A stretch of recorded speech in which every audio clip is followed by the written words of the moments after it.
Iran, America, Israel के बीच हुई हाल की वार्ता शांति बातचीत असफल होने के पीछे कई बड़े गंभीर कारण हैं। इसे सरल भाषा में समझिए। पहला जो है बिंदु है उसमें परमाणु कार्यक्रम, न्यूक्लियर इश्यूज सबसे बड़ा विवाद रहा। अमेरिका चाहता था कि ईरान अपना परमाणु हथियार कार्यक्रम पूरी तरह बंद करे, लेकिन ईरान इसके लिए तैयार नहीं हुआ। यही सबसे बड़ा कारण बना बातचीत टूटने का। दूसरा बड़ा कारण है अमेरिका की कड़ी शर्तें। अमेरिका ने फाइनल और बेस्ट ऑफर दिया, ईरान ने उसे अनुचित और ज़्यादा मांग बताया। दोनों पक्ष अपनी अपनी शर्तों पर अड़े रहे। तीसरा है प्रतिबंध, सैंक्शंस हटाने पर विवाद। ईरान चाहता था कि उस पर लगे आर्थिक प्रतिबंध हटाए जाए। अमेरिका तुरंत और पूरी राहत देने को तैयार नहीं था। इस मुद्दे पर भी समझौता नहीं हुआ। चौथी बात, आपसी भरोसे की कमी, ट्रस्ट इशू। दोनों देशों के बीच दशकों से दुश्मनी है। ईरान को अमेरिका पर भरोसा नहीं। अमेरिका को डर है कि ईरान वादे तोड़ सकता है, इसलिए बातचीत में विश्वास नहीं पाया। इजराइल, पांचवा बिंदु है इजराइल का दबाव और क्षेत्रीय तनाव। इजराइल ईरान के खिलाफ सख्त कार्रवाई चाहता है। अमेरिका को इजराइल के हित भी ध्यान में रखने पड़ते हैं, इससे बातचीत और कठिन हो गई। छठा अन्य बड़े मुद्दे भी अटके रहे। बातचीत में ये विषय भी फंसे रहे। स्ट्रेट ऑफ हार्मोज, तेल का रास्ता, युद्ध खत्म करना, युद्ध का मुआवजा, कॉम्पनसेशंस। इतने सारे मुद्दों पर एक साथ सहमति नहीं बन पाई। अब इसका निष्कर्ष क्या निकलता है? वार्ता इसलिए विफल हुई क्योंकि दोनों पक्ष अपनी अपनी शर्तों से पीछे नहीं हटे। परमाणु मुद्दा सबसे बड़ा टकराव रहा। भरोसे की कमी और क्षेत्रीय राजनीति ने मामला और जटिल बना दिया। आगे क्या हो सकता है? युद्ध भी फिर बढ़ सकता है। सीज फायर के बाद 14 दिन का सीज फायर है, फिर युद्ध बढ़ सकता है, या भविष्य में फिर से बातचीत हो सकती है। दुनिया में तेल और अर्थव्यवस्था पर असर पड़ सकता है, और यह युद्ध जो है दुनिया को एक अंधेरे गर्त में धकेल सकता है। यूएस और ऐसे बहुत से देश अब शांति वार्ता को सफल बनाने पर कार्य करने की तरफ शायद आगे बढ़ सकते हैं, जिसमें भारत भी आगे हो सकता है। यह मैं अपने विचारों से नहीं, जो स्टडी है उसके आधार पर बता रहा हूं, और आशा करता हूं कि युद्ध रुके और दुनिया जो है फिर शांति के मुहाने पर रहे, और इस प्रकार के टकराव से 2 देश ही नहीं लड़ते, 3 देश ही नहीं लड़ते, दुनिया में हर जगह पर इसका असर जो है देखने को मिल रहा है। मैं मोती सिंह राठौड़, आप देख रहे हैं मोकाजी टीवी।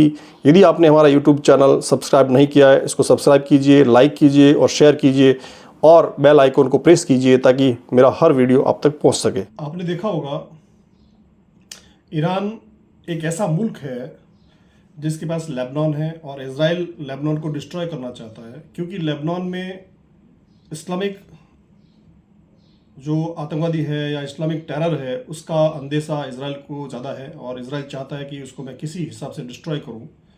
जब पाकिस्तान के इस्लामाबाद में अमेरिका, इजराइल और ईरान के सीज फायर के बाद, युद्ध के सीज फायर के बाद जब वार्ता चल रही थी, उस समय भी इजराइल ईरान पर लगातार अटैक करते जा रहा था। इस विषय को भी लेकर ईरान ने जो है वार्ता को असफल किया है, शायद ऐसा लगता है। उसके बाद अमेरिका का दबाव था। अमेरिका अपने नियमों और कायदों से ईरान को समझाना चाहता था, बताना चाहता था कि अब आपको जो है हमारी बातें माननी होगी। इसके साथ ही अमेरिका ने एक ऐसी रणनीति बनाई जिसके तहत वो चाहता था कि आप न्यूक्लियर जो प्रोग्राम है आपका उसको रोक दो और उसको जो है आगे नहीं बढ़ाओगे। यानी चारों तरफ से अमेरिका, इजराइल ईरान पर दबाव बनाना चाहते थे, और उस दबाव के तहत यह स्पष्ट था कि अब जो है आपको हमारी बात माननी होगी, और इस सीज फायर के बाद विश्व की सभी नीतियों को आप मानते हुए तेल जो भंडारण है या तेल की जो नीतियां हैं, तेल के जो कायदे हैं, उसको अब आपको जो है सुचारू करना होगा। एक तरफ यह वार्ता पाकिस्तान की मध्यस्थता के साथ हुई थी। इसका अंदेशा लोगों को पहले भी था, क्योंकि पाकिस्तान अमेरिका को बुला रहा है, ईरान को बुला रहा है, और वार्ता को मध्यस्थता के साथ बिल्कुल सुचारू करना चाहता है, लेकिन नहीं हो पाया। अब विश्व में एक चिंता है कि यदि ये युद्ध समाप्त नहीं हुआ, और यदि ईरान ने शांति का या युद्ध रोकने का कदम नहीं उठाया, तो दुनिया बहुत गलत दिशा की तरफ जा सकती है, बहुत बड़ा नुकसान हो सकता है।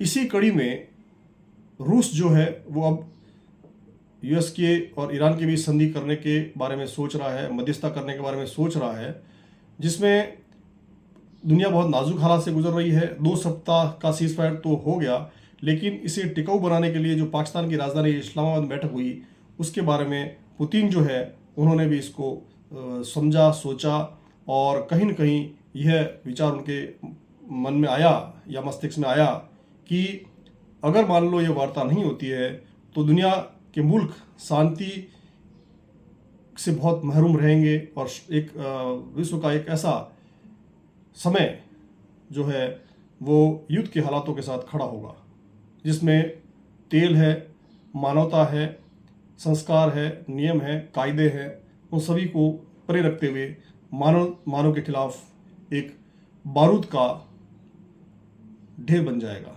मैं मोती सिंह राठौड़, आप देख रहे हैं मोकाजी टीवी। मिडिल ईस्ट की जंग में रूस की एंट्री, अमेरिका ईरान के बीच मध्यस्थता की पुतिन ने की पेशकश, तनाव कम करने पर किया फोकस। मिडिल ईस्ट की जंग में इस्लामाबाद की बातचीत विफल होने के बाद तेजी से घटनाक्रम बदल रहा है। एक और अमेरिका के राष्ट्रपति डोनाल्ड ट्रंप की ओर से मध्यस्थता का सिलसिला रुक नहीं रहा है, वहीं दूसरी ओर दुनिया भर के मुल्क शांति के प्रयासों को तेज कर रहे हैं। पुतिन ने भी ईरान और अमेरिका के बीच मध्यस्थता करने की पूरी कोशिश की है।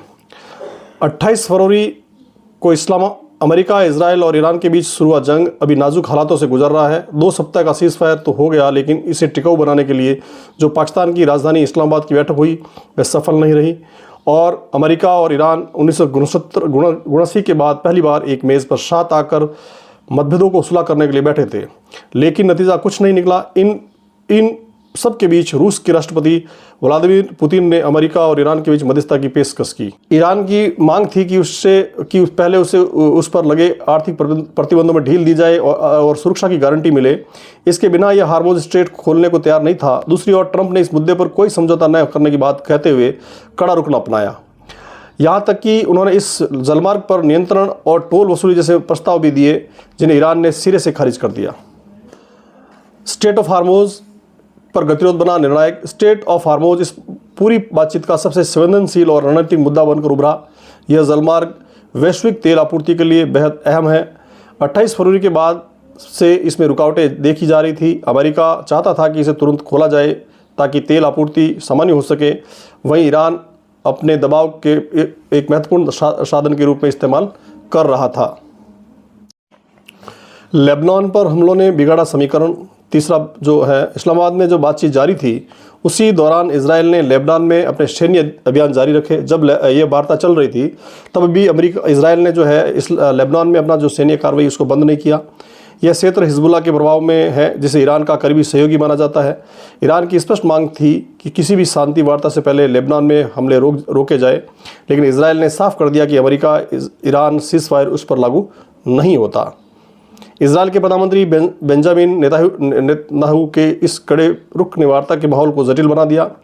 पाकिस्तान की ओर से जो भी बयानबाजी हुई जिससे कूटनीतिक तनाव बढ़ा। नतीजन एक तरफ ईरान तनाव कम करने की बात कर रहा था तो दूसरी तरफ ज़मीनी हालात बिल्कुल उल्टे थे। इस विरोधाभास ने समझौते की संभावनाओं को लगभग खत्म कर दिया। इस्लामाबाद में अमेरिका ईरान शांति वार्ता क्यों फेल हुई, जानिए 5 बड़ी वजह। अमेरिका और ईरान के बीच 21 घंटे चली हाई लेवल बातचीत से बड़ी उम्मीदें थी, लेकिन नतीजा शून्य रहा। सख्त शर्तें, ट्रंप की धमकियां, इजराइल लेबनान संघर्ष, स्ट्रेट ऑफ हार्मोज विवाद और गहरे अविश्वास ने इस बातचीत की को जो है पटरी से उतार दिया। वापस लौट जाओ वरना हार्मोज में बारूदी सुरंग ढूंढने पहुंचे यूएस के जहाज़ों को ईरान की चेतावनी। ईरान के सैनिकों ने यूएस के सैनिकों से कहा कि वापस लौट जाओ। अमेरिका ने हार्मोज की नाकाबंदी का किया ऐलान। ट्रंप बोले अब किसी जहाज़ को नहीं आने जाने देंगे। लगातार अमेरिका और ईरान के बीच जो वॉर है उसका बढ़ना लगभग तय माना जा रहा है, क्योंकि जहां पाकिस्तान ने मध्यस्थता की थी और अमेरिका और ईरान के लिए इजराइल तीनों ने मिलकर पाकिस्तान में जो एक बैठक ली थी, उसके बाद यह तय था कि शायद अब युद्ध नहीं होगा, लेकिन यह बात नहीं बनी। अब बात यह आ रही है कि अब जो है अगर मान लीजिए युद्ध चलता है तो बहुत ज़्यादा तबाही होगी और बहुत ज़्यादा तबाही का मंजर जो है लोगों को देखने को मिलेगा।